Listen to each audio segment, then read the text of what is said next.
Aujourd'hui, avant de se balader vraiment sur LinkedIn, on a échangé hier sur le fait de travailler sur la stratégie, sur comment on peut utiliser l'outil LinkedIn pour faire du business ou tout un tas d'autres choses. Que souvent, on pense à faire du business, on pense au recrutement, mais en fait, LinkedIn, on peut faire vraiment tout un tas de choses avec. Donc, ce qu'on entend par stratégie, déjà, il faut bien garder en tête, et c'est ce que je vous avais dit hier à la fin de la visio, c'est que je vais vous donner en tous les cas aujourd'hui des grandes lignes. Après, il va falloir que ces grandes lignes, vous puissiez les affiner en fonction de ce que vous avez besoin de faire, de vos objectifs et de là où vous voulez aller, et puis de votre business, de votre typologie de clients, etc. Donc, première chose déjà qu'il faut que vous fassiez quand vous voulez travailler une stratégie digitale, c'est de prendre une feuille et un crayon, ou de prendre un tableau Excel, ou de prendre un outil de notes, peu importe, mais de prendre quelque chose pour écrire. Et première chose qu'il va falloir que vous écriviez sur votre feuille, ça va être votre objectif, ou alors vos objectifs. Mais en tous les cas, si vous avez plusieurs objectifs, on va toujours travailler objectif par objectif. Et sur LinkedIn, il y a plusieurs types d'objectifs qu'on peut travailler. Je vais vous donner quelques exemples. Après, votre imagination et votre créativité pourra vous permettre peut-être d'en trouver d'autres. Mais les objectifs qu'on peut travailler avec LinkedIn, ça va être notamment la génération de prospects. Donc, je veux utiliser l'outil pour trouver des potentiels nouveaux clients, donc des prospects. Je veux augmenter la notoriété de la marque de mon entreprise. Donc, je veux que ma marque elle soit connue par plus de personnes. Donc, je veux vraiment travailler la notoriété, ce qu'on appelle aussi l'e-réputation. Je vais vouloir aussi promouvoir mes produits ou mes services. Ça peut être également une typologie d'objectifs.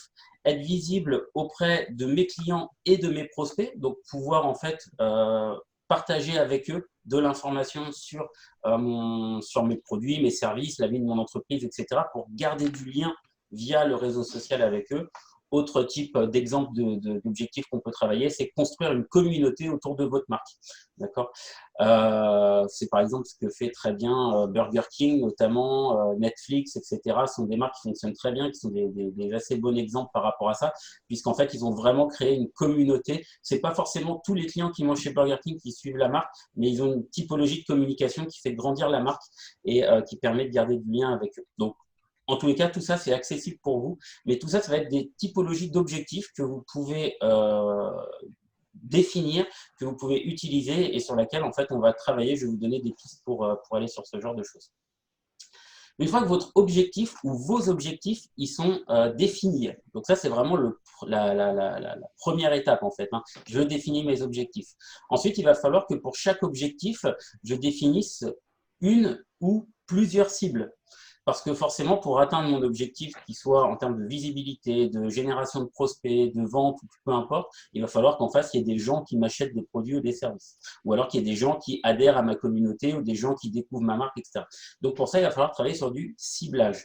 Souvent, une des grandes erreurs qui est faite sur ce genre d'action, c'est de se dire moi, de toute façon, tout le monde peut acheter mes produits et mes services, donc moi, ma cible, c'est tout le monde. Et ça, finalement, c'est une erreur parce qu'on va voir après qu'on va mettre en place des moyens pour atteindre votre cible et du coup, votre cible qui va vous permettre d'atteindre vos objectifs. Les moyens que vous allez mettre en place dans la prochaine étape ne vont pas être les mêmes en fonction de la cible que vous allez vouloir atteindre. Je vous donne un exemple tout bête.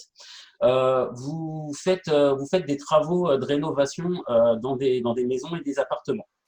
Vous dites, bon, bah super, je vais essayer d'aller chercher des clients avec LinkedIn sur ce type de produit de service. Et finalement, beaucoup de monde, tout le monde a besoin de faire des travaux dans son entreprise. Est-ce que vous pensez que vous allez séduire, que vous allez appâter des primo-accédants qui vont avoir 20, 25 ans, 30 ans de la même manière que des seniors, 60, 70, 80 ans, qui eux aussi ont besoin de faire des travaux, mais qui vont peut-être pas avoir les mêmes canaux de communication ou les mêmes attentes en termes comment dirais-je, de moyens en fait de rentrer en communication avec eux, etc. Donc l'idée en fait, pareil, hein, on peut imaginer des cadres supérieurs, des gens qui sont dans des domaines un peu plus luxueux ou des choses comme ça, on ne va pas les attirer de la même manière. Donc définir une cible, c'est hyper important que votre cible, elle soit la plus précise possible. Quand je dis la plus précise possible, je vous donne des exemples. votre cible, vous pouvez lui définir en fait des critères d'âge, des critères géographiques, des critères de catégories socio-professionnelles. Est-ce qu'ils ont plutôt un statut homme ou femme au foyer, salarié, chef d'entreprise, cadre supérieur, etc., etc. Donc, vous allez pouvoir définir des critères socio-professionnels. Vous allez pouvoir définir c'est plutôt des hommes, ou plutôt des femmes, ou plutôt des jeunes, ou des moins jeunes. Bref, il y a tout un tas de critères comme ça que vous allez pouvoir définir et je vous invite vraiment à définir correctement ces critères pour définir le mieux possible votre cible. Une fois que vous aurez vos objectifs et que pour votre objectif, vous aurez votre cible, et bien maintenant, il suffira tout simplement d'aller communiquer avec votre audience, votre cible définie. Et à partir de là, en fait, on peut utiliser LinkedIn. Ce n'est pas le seul canal de communication, mais en tous les cas, on peut utiliser LinkedIn qui est un moyen pour atteindre votre cible, enfin pour toucher votre cible de manière à atteindre votre objectif. LinkedIn, on va du coup pouvoir l'utiliser de différentes manières. En fait, sur LinkedIn, on va pouvoir publier de plusieurs façons. La plupart d'entre vous, pour ceux qui ont l'habitude de publier des choses sur LinkedIn, vous allez utiliser la fonctionnalité qui est là sur mon écran. Et encore, je suis un peu large, mais vraiment le bouton qui est là, qui est créer un post, sur laquelle en fait vous allez en général appuyer sur le bouton, écrire un petit peu de texte, mettre des hashtags, des choses comme ça, rajouter éventuellement une photo et dans l'idéal une vidéo, enfin ou dans l'idéal une vidéo, et vous allez publier votre post. C'est très bien, ça fonctionne et c'est effectivement un des moyens de communiquer, d'utiliser LinkedIn pour communiquer avec votre cible. Sachez qu'il existe d'autres moyens de communiquer avec votre cible sur LinkedIn. Et vous avez par rapport à ça un outil qui est ici qui s'appelle « Écrivez un article ». Donc, écrivez un article, c'est un second outil qui vous permet de créer des publications. Et à partir de là, quand vous allez cliquer dessus, vous allez ressembler, pour ceux qui connaissent, vous allez retrouver, pardon, pour ceux qui connaissent, quelque chose qui ressemble à une page de blog.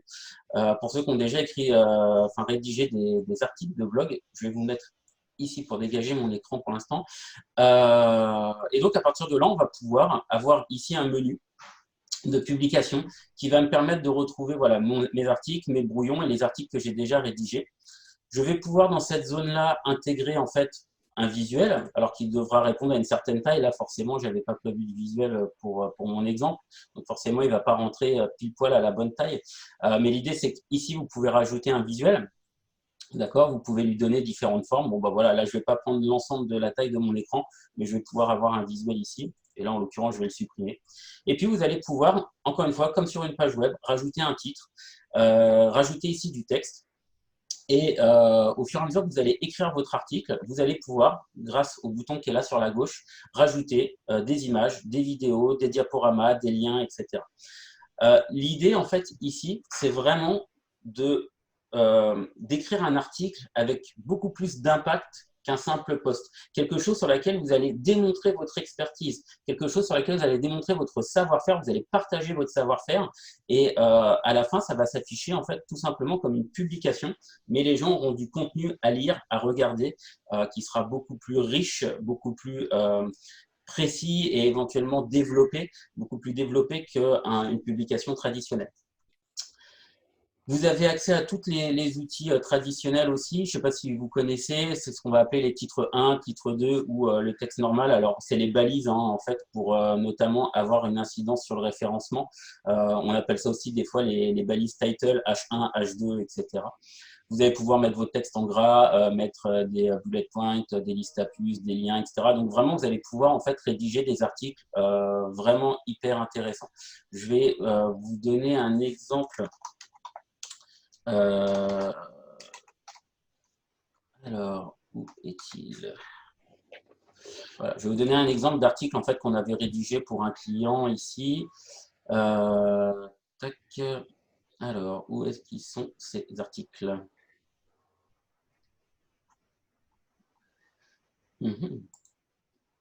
Ça marche bien. Voilà. En fait, ces articles, ils sont là. Voilà. Donc ça, c'est des articles en fait qu'on avait fait pour lui. Et à partir de là, donc on avait fait ce genre de choses. Donc à partir de là, on lui avait rédigé des textes. On avait mis un peu de visuel, etc. Donc, le client nous avait donné, bien sûr, la trame par rapport à ça. On avait pu mettre des liens qui renvoyaient vers son site internet, une signature, etc. Et donc, à partir de là, vraiment, on peut rédiger quelque chose qui est beaucoup plus abouti, quelque chose qui est beaucoup plus poussé qu'une publication traditionnelle. D'accord? Voilà, donc ça c'est vraiment un moyen que vous avez pour communiquer. Donc le premier c'est la création du post traditionnel, la deuxième c'est l'écriture d'un article que vous avez. Il faut savoir qu'il existe aussi d'autres moyens de vous exprimer sur LinkedIn. Vous avez notamment des groupes qui existent. Donc vous pouvez en fait avoir des groupes, je sais pas moi, alors on va faire un groupe sur la communication par exemple. Voilà, donc ici, je vais voir tous les résultats pour communication. Et puis ici, je vais chercher dans les groupes, là, ici, dans ma barre de recherche. Et donc, je vais avoir accès à des groupes, voilà, marketing, communication. Alors, souvent, les groupes sont en anglais, donc faites attention. Essayez peut-être des groupes un peu moins grands, mais qui, en général, peuvent être en français. Ça va dépendre de ce que vous voulez faire. Et donc, à partir de là, vous allez pouvoir, en fait, avoir accès à des groupes, un petit peu comme sur Facebook. Et vous allez pouvoir, en fait, ici, lancer une discussion de groupe. Donc, on va vraiment être dans un univers professionnel. Il existe vraiment beaucoup de groupes. Vous allez pouvoir lancer une discussion de la même manière que vous le faites pour créer un post. Sauf que là, votre publication, elle va vraiment être vue dans un environnement, dans un groupe de personnes qui sont, encore une fois, rattachées, qui ont envie de suivre, qui sont intéressées par cette thématique et sur laquelle, du coup, vous allez beaucoup plus pouvoir cibler des potentiels prospects, des potentiels personnes, des clients, des prospects, des gens qui peuvent adhérer à votre communauté par rapport à ça. Donc, troisième cas, après la publication traditionnelle et après l'article, ce sera la publication dans les groupes. Ensuite, il existe une autre méthode, encore une fois, pour communiquer qui fonctionne assez bien, c'est la messagerie. Ici, vous avez en fait la possibilité de pouvoir échanger en privé avec les gens. Donc de là, à partir de là, vous avez plusieurs possibilités qui s'offrent à vous. Vous pouvez passer directement par le menu qui est en bas à droite de votre écran. Vous pouvez passer ici par le menu messagerie. Et à partir de là, vous allez pouvoir en fait lancer une conversation avec ce bouton-là. Tapez le nom de quelqu'un, voilà. Et à partir de là, vous allez vraiment pouvoir en fait, écrire à la personne, mais vous allez surtout pouvoir lui envoyer des images. D'accord, en pièces jointes. Vous allez pouvoir lui envoyer des pièces jointes également sous forme d'un PDF, d'une présentation, des gifs, des smileys, des choses comme ça. Et à partir de là, voilà, vous allez pouvoir communiquer en privé avec les gens. Donc ça, c'est quelque chose qui est pas mal parce que ne vous en privez pas. Parce que c'est ce qui va vous permettre, au départ, vous allez être assez généraliste quand vous allez faire vos publications, etc. Mais quand vous allez voir que sur une publication, il y a des gens qui vont commencer à liker, à mettre des commentaires, éventuellement à partager, vous pouvez leur répondre tout simplement dans un commentaire, mais vous pouvez aussi leur envoyer un message privé pour leur dire, par exemple, je vous remercie d'avoir partagé ma publication, je me permets de vous partager la présentation de mon entreprise ou de vous envoyer un lien vers mon site web, etc. Comme ça, vous pourriez me dire ce que vous en pensez. Ou alors, est-ce que vous pensez qu'on pourrait échanger par téléphone, etc. Et à partir de là, vous pouvez commencer à engager du dialogue avec cette personne pour pouvoir générer du contact. Et forcément, ce contact, à un moment, il pourra devenir quelque chose qui vous aidera à atteindre votre objectif. Encore une fois, soit un prospect, soit quelqu'un qui va vous aider à promouvoir votre produit ou votre service, ou alors quelqu'un qui va agir dans l'intérêt de votre communauté, de votre marque, etc. Enfin, il existe un dernier moyen de communiquer avec les gens qui fonctionne très bien et qui a le vent en poupe en ce moment. Il va vous paraître extrêmement simple quand je vais vous le dire, mais il y en a tellement peu qui l'utilisent. C'est tout simplement le commentaire. Si vous regardez bien, là, si je me promène sur mon LinkedIn, ici, regardez, là, je prends les posts au hasard en fonction de ce qui défile. Ici, j'ai sur cette publication 58 interactions, donc des likes, on va dire, et j'ai 20 commentaires. Donc, j'ai plus de likes que de commentaires. Ici, j'ai rien du tout. Ici, je n'ai que des likes. Ici, j'ai 193 likes pour 65 commentaires. Ici, je n'ai que des likes. Là, j'ai rien.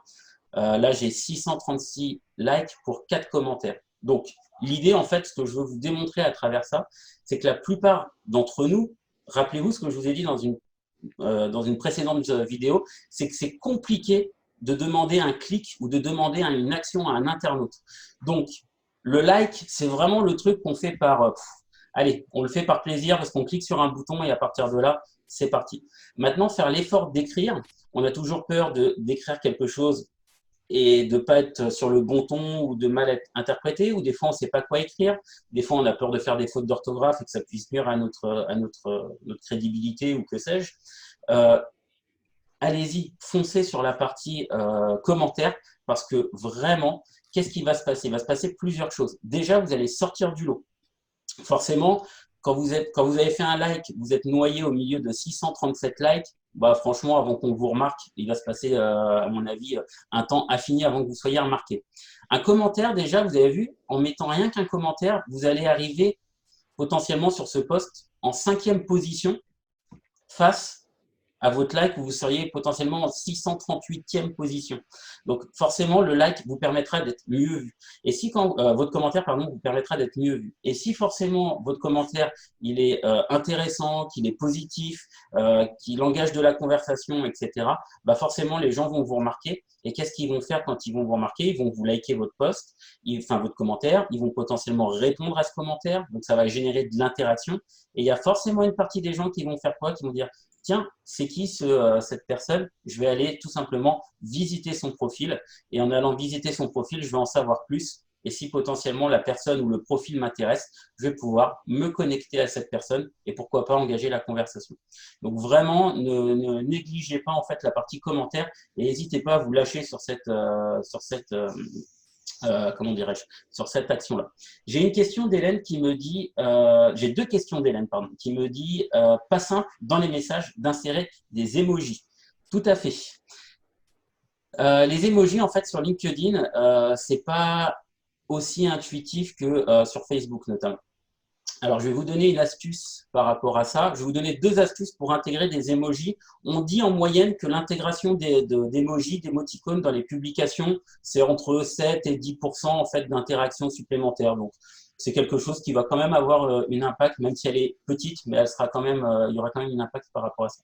Contrairement à Facebook qui vous propose notamment un petit bouton ici avec les emojis pour pouvoir en intégrer, LinkedIn ne vous en propose pas. Donc, vous avez à votre disposition deux possibilités.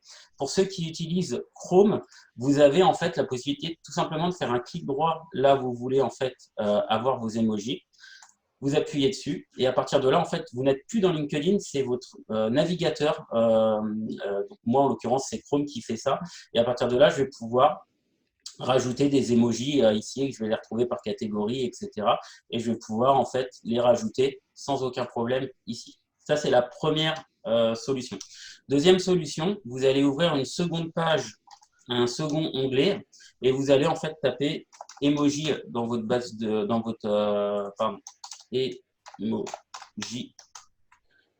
Voilà. Et en fait, vous allez trouver en général ce genre de page qui va vous permettre de pouvoir taper, par exemple, ici, je veux quelque chose en feu. Voilà. Alors, très souvent, ça va être en anglais. Donc, fire, voilà. Et là, je vais avoir mon emoji, par exemple. Et puis, je vais dire, bah tiens, ça me plaît. Je vais faire tout simplement un copier et un coller ici. Donc, je vais pouvoir en fait avoir deux possibilités pour pouvoir insérer des emojis par rapport à ça. Je sais que c'est un petit peu plus fastidieux, mais voilà. L'avantage, par contre, pour une fois sur smartphone, en général, la plupart de vos smartphones, dans le clavier, vous avez un bouton avec les emojis. Donc là, depuis le smartphone, vous pouvez avoir vos emojis plus facilement. Voilà pour la première question. Et la deuxième question, c'était comment sont comptabilisées les vues? Les vues, c'est simple. À partir du moment où, là, par exemple, le post de Sylvain, il s'est affiché sur mon fil d'actualité, il est comptabilisé comme une vue. Là, je descends, cette publication, elle comptabilise une vue. Je descends, cette publication comptabilise une vue. Donc, même si les gens ne se sont pas forcément arrêtés, mais le fait que ça soit affiché sur le fil d'actualité, au fur et à mesure que je fais ça, ça compte en fait des vues. D'accord ? Il faut garder en tête une chose, c'est que sur les réseaux sociaux en général, vous avez une typologie de personnes qui est une majorité et qu'on va appeler la majorité silencieuse. La majorité silencieuse, c'est ni plus ni moins que des gens qui vont consommer des réseaux sociaux, consommer du contenu, et on est tous comme ça d'une certaine manière, mais qui n'interagissent pas avec ce contenu.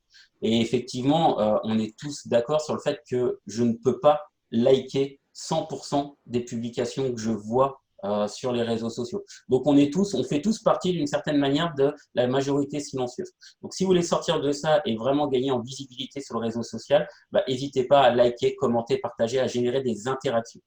C'est un deuxième aspect intéressant, c'est que ça va faire plaisir à l'auteur de la publication. La personne qui va publier quelque chose, on peut imaginer là par exemple Francine, et ici je prends l'exemple de Francine, elle a partagé une information et si elle a fait l'effort en fait de faire une publication, c'est qu'elle a quelque chose à dire. Il n'y a rien de plus frustrant que de prendre du temps, de partager une information qui nous paraît importante et qu'en fait finalement il n'y a personne qui y ait prêté attention, il n'y a personne qui l'ait liké. Donc là en fait Francine, on peut imaginer que ça fait 2 heures, j'arrive pas à surligner cette zone-là, ça fait 2 heures qu'elle a publié quelque chose et il se passe absolument rien.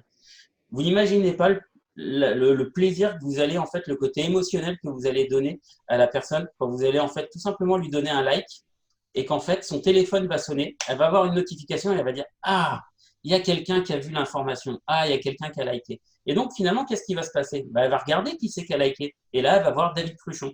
Si elle me connaît, elle va dire « Ah, il est sympa, David, parce qu'il est toujours actif sur les réseaux et il est toujours en train de liker, tatati, tatata. » Donc, je vais le suivre.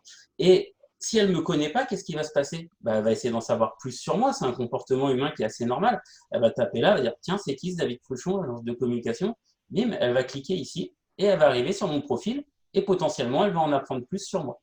Donc forcément, c'est un moyen de générer du trafic vers ma page.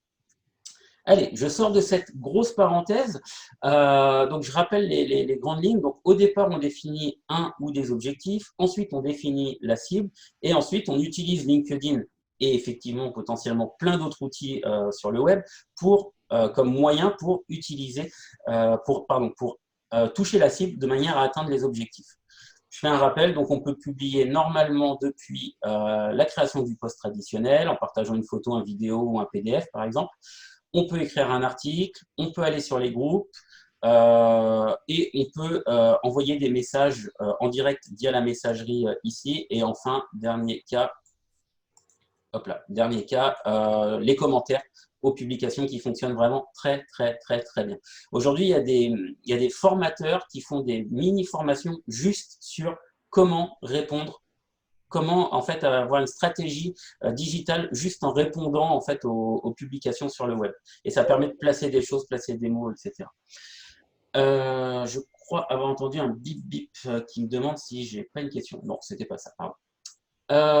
Donc tout ça c'est bien, on a les moyens, on a toutes les infos. Maintenant ce qu'il faut, c'est pouvoir mesurer tout ça. Parce que comment vous allez faire pour savoir si ce que vous faites vous permet de toucher votre cible et vous permet de définir vos objectifs? Et bien en fait la quatrième étape, majoritairement, ça va être d'utiliser un moyen pour mesurer si les moyens et les actions que je mets en place me permettent correctement de toucher ma cible et me permettent d'atteindre mon objectif.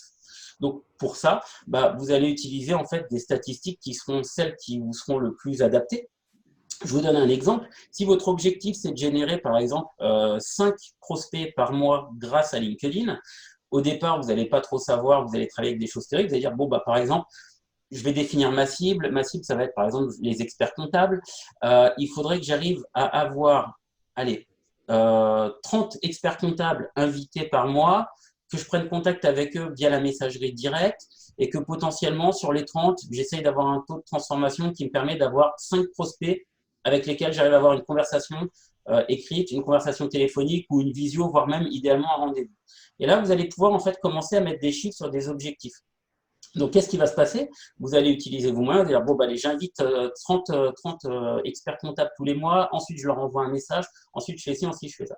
À la fin du mois, à la fin de la semaine, à la fin de 2 semaines, vous allez faire un retour et vous allez dire, voilà, j'en ai invité 30, qu'est-ce qui s'est passé? J'ai fait ça, ça, ça. Est-ce que j'ai atteint mon objectif potentiellement intermédiaire? Est-ce que finalement j'ai atteint mes 5 prospects derrière? Oui ou non?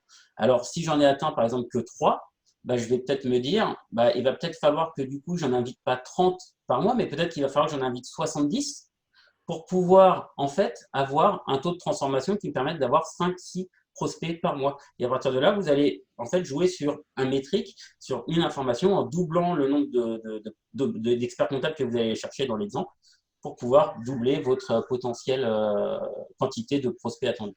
Et ça, si vous n'avez pas des métriques, si vous n'avez pas des tableaux de bord, entre guillemets, mais quelque chose de très simple qui vous permet de mesurer l'efficacité de votre travail, bah, vous n'irez pas forcément très loin et à un moment, vous risquez de vous démotiver et de ne pas aller très très loin par rapport à ça. Voilà, c'était principalement les grandes lignes que je voulais vous donner sur les objectifs. Avant, je voudrais vous montrer un outil qui est incroyable sur LinkedIn, c'est ce moteur de recherche. Le moteur de recherche, ici, il est très riche parce que la plupart d'entre vous, vous l'utilisez pour taper le nom d'une personne ou éventuellement le nom d'une entreprise. Donc, vous avez une requête vraiment ciblée. Vous cherchez quelqu'un ou une entreprise. Sachez qu'ici, vous pouvez vraiment, ou un hashtag pour faire un focus sur la formation d'hier, vous pouvez vraiment l'utiliser pour chercher à augmenter votre audience. Je reprends mon exemple des experts comptables. Je tape tout simplement ici expert comptable et à partir de là, qu'est-ce qui va se passer? Si c'est ma cible idéale, je vais avoir ici 280 000 résultats, je vais avoir 280 000 personnes qui correspondent aux critères d'expert comptable. Et à partir de là, vous avez un bouton ici qui s'appelle tous les filtres qui va vous permettre de filtrer tout ça et qui va vous permettre tout simplement de pouvoir inviter des gens qui sont ciblés, qui sont adaptés, qui sont qualifiés finalement par rapport à votre ciblage idéal. Et à partir de là, vous allez pouvoir les inviter. Alors, je vais vous faire également un focus dans le focus. C'est qu'est-ce que c'est que cette histoire de premier, deuxième ou troisième niveau de relation? Pour faire très simple, votre premier niveau de relation, c'est les gens que vous avez déjà en contact sur LinkedIn. Donc, eux, vous êtes déjà en relation avec eux sur LinkedIn. Ils vous connaissent, vous vous connaissez. Vous pouvez rentrer avec eux en conversation directement puisque vous faites partie déjà de votre réseau sur LinkedIn. Le deuxième niveau de contact, ça va être des gens qui, justement, ne font pas encore partie de votre réseau sur LinkedIn. Mais par contre, entre vous et cette personne, il y a au minimum une personne en commun. En fait, c'est l'ami d'un ami. C'est l'ami de quelqu'un que enfin, c'est la relation d'une relation que vous avez sur LinkedIn. Donc, ça peut vous permettre de dire, tiens, je t'invite parce que tu connais un tel. Et à partir de là, des fois, c'est beaucoup plus facile quand il y a des gens qui se connaissent de dire, ah bah tiens, tu connais un tel, j'ai vu que vous étiez en relation sur LinkedIn, tu pourrais essayer de me le présenter ou est-ce que tu penses que voilà, on pourrait faire quelque chose ou tout simplement il est sympa, il est pas sympa, il est sérieux, pas sérieux, etc. Je voudrais en savoir plus sur cette personne. Donc, le deuxième niveau de contact, ça, ce sont, si je dois imaginer, les amis de mes amis. Et enfin, le troisième niveau de contact sont des gens, pour faire simple, avec lesquels vous n'avez aucune interaction sur LinkedIn. Ça veut dire que vous les connaissez peut-être dans la réalité, mais vous ne les avez pas encore dans vos relations et a priori, vous ne connaissez personne en commun sur LinkedIn, encore une fois. Donc, l'idée, quand vous faites des recherches, je ferme le deuxième focus, je reviens sur le premier, l'idéal, c'est d'aller chercher en fait les gens de deuxième niveau de contact. Parce que le premier niveau, aucun intérêt, ils font déjà partie de votre réseau, donc vous n'allez pas agrandir votre réseau avec des gens que vous avez déjà dans vos contacts. Hop là, je les zoome, voilà. Ensuite, le deuxième niveau de contact, ça va permettre aux gens d'accéder plus facilement à votre requête en vous disant « oui, j'accepte votre invitation parce qu'on a un ami en commun et des fois, ça peut aider ». Et donc, restez là-dessus. Et à partir de là, vous allez pouvoir travailler sur des critères, les profils uniquement en français, les gens qui sont par exemple sur la région de Paris. Alors, vous n'allez pas pouvoir mettre des villes ou des départements hein, dans cette partie-là. Vous allez pouvoir vraiment aller vous balader. Si vous cherchez que les David dans cette… voilà, vous pourriez vous amuser à ça. Et à partir de là, vous appliquez votre filtre et je vais passer de 280 000 à 3 500 contacts affichés. Donc là, encore une fois, j'ai encore une belle audience. Et à partir de là, je n'ai que des gens, vous voyez, avec lesquels j'ai à chaque fois des personnes, des relations en commun. Donc, c'est beaucoup plus facile pour moi de les inviter. Et à partir de là, je vais pouvoir leur envoyer en fait une demande d'invitation. Je vous conseille de rajouter un message. C'est un message court, hein, limité à 300 caractères, mais qui va vous permettre en fait de commencer la conversation et de dire éventuellement aux gens pourquoi vous les invitez. Voilà, donc cet outil en fait de recherche, il va vraiment vous permettre d'inviter des gens plutôt que d'inviter n'importe qui à tire-larigot. Faites rentrer les gens dans votre réseau sur LinkedIn qui sont des gens qualifiés, des gens ciblés par rapport à votre cible et donc pour vous aider à atteindre votre objectif. Pourquoi? Parce qu'à la fin, quand vous allez créer des publications, quand vous allez intervenir sur des échanges, etc., bah, qui c'est qui va le voir? C'est votre réseau. Et si votre réseau il est qualifié, vous allez à la fois prendre un rôle d'expert et à la fois donner une bonne image de vous et de votre entreprise. Si c'est que des gens que vous avez acceptés, mais qui au final n'ont aucun intérêt pour vous, c'est cool, vous allez peut-être avoir des likes, des trucs comme ça, mais il ne se passera jamais rien de concret derrière parce que ce ne sera pas votre audience cible. Voilà pour aujourd'hui. J'étais un petit peu plus long que d'habitude, j'ai l'impression, mais il y avait beaucoup de choses à dire. En tous les cas, j'en avais beaucoup à vous dire, ou alors j'avais juste besoin de parler. Allez, j'arrête le partage d'écran et je reviens ici. Est-ce que vous avez des questions? Est-ce que ce qu'on a vu aujourd'hui, ça vous aide, ça répond à vos attentes? Alors, n'oubliez pas de réactiver votre micro hein, si vous voulez parler. Non, bah, c'est complémentaire avec les premières séances. Enfin, j'ai fait les 3 dernières séances et c'est assez complémentaire. Ok, merci beaucoup Géraldine. Voilà. Moi, c'est à propos des articles, en fait, parce qu'on met des articles sur notre site internet, comme un blog, voilà, avec des mots-clés et tout ça. Et c'est vrai que j'avais pas pensé à mettre ce genre d'article sur LinkedIn, alors qu'en fait, je pense que ça peut vraiment nous amener des prospects ou des visiteurs sur notre site. Donc, je pense que, enfin, sur notre profil. Donc, je pense que je vais le faire là. Tout va dépendre encore une fois des objectifs, de la cible et des moyens qu'on met en place par rapport à ça. Ok, bon, bah, de toute façon, voilà. Après, il faut tester et il faut tester une fois, 2 fois, 3 fois, voir ce que ça donne, comment l'audience elle réagit en face. Et puis, au fur et à mesure du temps, après, on peut lancer les choses par rapport à ça. Demain, sauf si vous avez d'autres questions, hein, mais sinon, demain, ce que je vous propose, c'est de faire une dernière réunion sur LinkedIn. Sur lequel je vais vous montrer maintenant, là on a vu la partie stratégie, mais je vais vous montrer qu'on peut publier, qu'on peut partager. Parce que souvent les questions que les gens se posent, c'est c'est bien tout ça, mais qu'est-ce que je peux partager? J'ai pas d'idée, je suis pas forcément créatif pour savoir ce que je veux publier. Donc demain, je vous propose de vous aider sur la stratégie de contenu cette fois-ci, sur qu'est-ce que je peux publier sur les réseaux sociaux pour qu'éventuellement ce soit pertinent. Ce sera donc demain, sauf si vous avez d'autres besoins, mais ce sera la dernière réunion sur LinkedIn.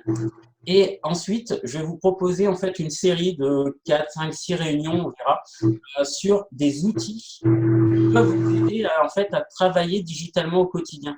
Je vous présenterai des outils qui vont vous permettre de créer du contenu facilement sans être un super designer, etc. Je vous montrerai des outils qui peuvent vous permettre de vous aider à gérer, par exemple, une ligne éditoriale pour pouvoir préparer à l'avance. Je vous montrerai des outils qui peuvent vous permettre de publier à un endroit et que ça se diffuse sur tous vos réseaux sociaux, etc. Donc, en fait, on va faire une journée, après-demain, on va commencer une série de une journée, un outil pour vous aider en fait dans votre communication de manière digitale. Et je prioriserai des outils gratuits ou des outils qui vraiment coûtent une dizaine d'euros, des choses comme ça. Donc, on va vraiment aussi axer sur quelque chose qui reste accessible pour tout le monde. Voilà. David. Bon. Super. Merci beaucoup. Eh bien, écoutez, merci à vous encore une fois de votre présence, c'est super. Si vous avez des questions, vous n'hésitez pas, vous les lancez sur le WhatsApp, j'y répondrai. Il y en a qui n'ont pas hésité hier, ça fait plaisir. Et puis, si vous avez des thématiques que vous souhaitez aborder, etc., envoyez-moi des messages, faites-vous plaisir. Je vous souhaite une bonne journée. Bonne journée à tous. Merci toi aussi. Bien, profitez du soleil. Et puis à demain. Allez, au revoir.